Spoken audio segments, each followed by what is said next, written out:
Here's some of the things that I think that my parents did right. One is that they held their boundaries and their expectations. And it annoyed me then, but now as a parent, I realize how important that consistency and boundaries was. I can look at my friends' parents growing up and they had so much strife because their parents were always moving the goalposts. I had a strict curfew. Let's say I had to be home by 11 p.m. on Saturday nights and I had to be home. Adjust my time to meet that expectation or I would be in trouble. Now, yes, if there's traffic, if there are extenuating circumstances, that's fine, but I had to let them know.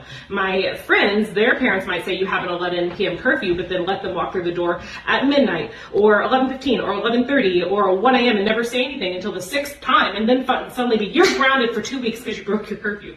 What? I didn't know we were holding this boundary. Or they would change the goalpost based on how they're feeling. Like this week it would be 9 p.m. and this week it would be 10 and this week it'd be 11 and it was just so confusing. But how often are we doing this with our little kids? We set a boundary and it's in their nature, in their development to break that boundary and we don't want to upset them, so we move the goalpost and it goes back and forth based on how we're feeling and then they're very confused and they don't even know how to meet our expectations because our expectations keep changing. I think a lot of parents have a hard time holding boundaries because they're scared that their child will feel in love because maybe they grew up in a household where their behavior was tied to how much love they were getting, or their parents would flip-flop on their boundaries, or their parents would have super strict boundaries that were not logical, reasonable, or compassionate, and so they just don't know how to navigate it. But when we're parenting small humans whose brains aren't fully developed yet, we have to give them bumper rails. And as a person who had very strong bumper rails growing up, very strong boundaries, I can tell you that I still have a wonderful relationship with my parents.